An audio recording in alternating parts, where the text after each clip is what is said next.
Hello heathens, welcome back to Exmo Lex. It is December and that means that I am broke, busy, and tired. I have a lot going on, but I didn't want to leave you guys hanging on a video this week, so I thought I'll tell you a story. Now don't leave thinking that this isn't going to be interesting, because it's very interesting and it is Mormon related. I've talked to you guys about my cringy Mormon moments, the things I did that just make me look back and want to puke. We've talked about my husband's cringy Mormon moments, but I want to tell you guys a story about somebody else's cringy Mormon moment. Somebody else's cringy Mormon moment that happened to include me. Mormon or not, this is an extremely cringy story. The most awkward thing that has ever happened to me in my entire life. Hey guys, future Lexi. I'm really sorry to interrupt, but I just have to get this in here.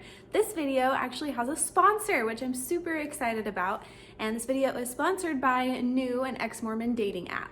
I don't think I've ever told you guys before that I actually met my husband on a Mormon dating website, which is just really kind of funny how it comes full circle. This app is meant for nuanced Mormons and ex-Mormons and those who are questioning their faith to be able to meet somebody whose faith and beliefs align with their own. The app is available on both iPhone and Android, and so I will leave links for both in the description of this video. As you watch the video, you'll see why I felt like I just had to get this in the video, even if it was last minute, because it just fits so well with the story to have this sponsored by a dating app.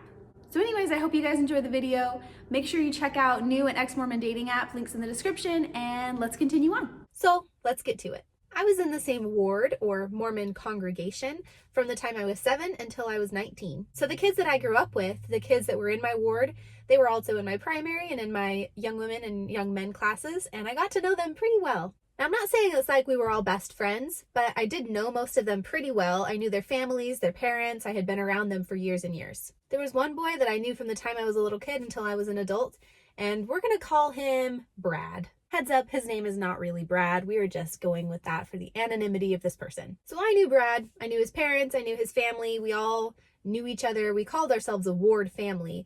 The people that you get to know that are in your ward, you really get to know quite well. We were pretty good friends. I mean, it's not like we hung out all the time. We kind of did a few things together. I saw him every week for mutual and church, so I did see him then. But we didn't like hang out a lot outside of functions that we were forced to go to, like church and school. Brad and I didn't hang out a lot. We had a few things in common, so there were a few times that we got together and hung out. But Brad was a little bit awkward, and I didn't really love spending time with him as opposed to some of my other friends, so we didn't see each other that much. But Brad had a crush on me, and I knew that as we were growing up. There was a few times that I was told that by other people, and, you know, I could just kind of tell. When Brad and I were in junior high, we went on a field trip together, and it was kind of like a date, but it wasn't, because at this point I was about 14, and Mormons are not allowed to date until they're 16. You're not allowed to go on like single dates together. So we went on a field trip to an amusement park where we did like spend the day together at the park, but it wasn't technically a date, if that makes sense. So there was that. And then I did go to one dance with him in high school. He asked me to dance, and we did a group date with some other people. And it was like really casual and fun. We danced, I think we played Guitar Hero, we went out to dinner, and that was it. And I never really hung out with him that much again until he got his mission call. And then I went to his missionary farewell, and I got to see him there, said bye. That was it. Fast forward like a few months, and I'm going on with my life. I graduated high school. He sent me one letter while he was on his mission, and I responded, and it wasn't anything like romantic at all. Like, it was just pretty much like, hey, how are you? Hope you're having fun on your mission. Weather's bad here. Hope it's good there. That was it. So after he sent that first letter and I replied, I never heard from him again, and I never thought about it again. I just went on with my life, and I was, going through jobs and dating lots of people and just living my life, trying to figure out my place in the world as a 17, 18-year-old. When I was 18, that's when I met Brendan, who is now my husband. We dated for a while, fell in love, got engaged, got married. This all happened within like a 6 or 7 month time span, because Mormons just move really, really quickly. So Brendan and I had been dating for about 5 or 6 months, and he had proposed, and we were set to be married within 3 weeks. I had heard that Brad had come back from his mission. I didn't really think much of it. I was just like, oh, cool, that's awesome. And gone on with my life. I hadn't seen him or anything. One day, Brendan and I were hanging out in my parents' basement, and my mom came downstairs, and she said, "Hey, Lexi, Brad is here to see you." And I was like, "Excuse me, what?" Immediately, when she told me that Brad was there, I had this feeling like this is going to be awkward and bad. And I told her, like, I don't want to see him. I'm here hanging out with my fiance, and Brad's always had a crush on me, and I haven't talked to him for a long time, and it's really just kind of weird that he's showing up at my house at night to talk to me. Can you send him away? But my mom didn't want me to hurt Brad's feelings, and she's like, it's gonna be fine. It's gonna be fine. Just go talk to him just for a minute, and I'm sure it'll all be great. I knew this was going to turn out bad, but my mom pushed it. So I went out onto the porch, and there was Brad, and he brought his dog, which was awesome because his dog was super, super cute. So I was like, oh, hey, Brad, how are you? How was your mission? And so we talked for like a minute or two, and he was awkward. He was like, not smiling, just kind of like very serious. And I was trying to be like upbeat and perky like I normally am, but it was just awkward. So as I'm trying to carry on this sort of like one-sided happy conversation, Brad eventually says to me, "So I heard that you got engaged." And I was like, "Yeah, the wedding is in about 3 weeks." And he goes, like, dead serious face, "Well, I can't say that I congratulate you because I love you." So I'm like sitting there with a smile on my face, like, and in my head I'm sitting there like, oh my God, I don't even know what to say right now. At that exact moment, my fiance Brendan opens the front door and comes outside. And I am like, okay, he obviously doesn't know what just happened. I don't know what to say right now. So I just turned and I'm like, "Brad, this is my fiance Brendan." And Brad, again, dead serious face, turns to my husband and says, "I just want you to know that you will never love Lexi the way that I love her. I have held her in the most special of places, and that is something that you will never understand." Yeah, like what? Oh my God, I can't even believe this is happening to me right now. It felt like some like horrible movie. I was like shocked. I didn't know what to say. I just like, I'm pretty sure my jaw hit the floor. I'm just standing there like looking between my husband, my fiance at the time, Brendan, and this guy, Brad, that I had been on, if you count the first time, 2 dates with ever in my life. Hadn't seen or talked to him in over 2 years. And here he is telling my fiance that he could never love him the way that he did. Like,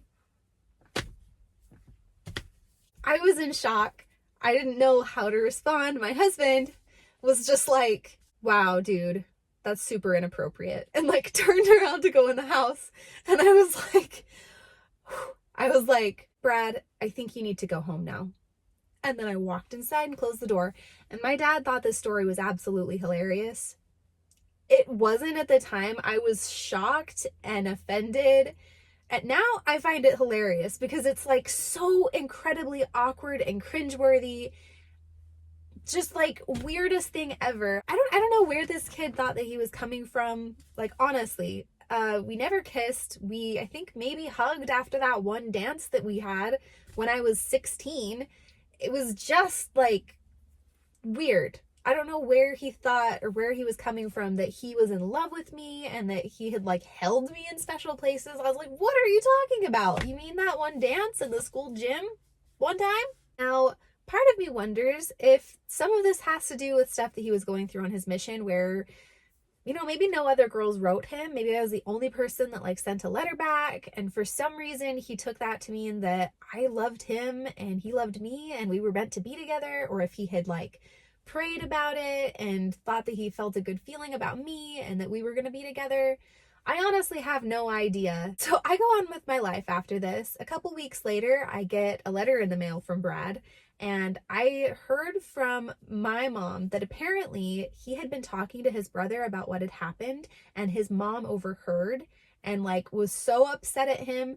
So she made him write an apology letter to me, and his mom called my mom to apologize.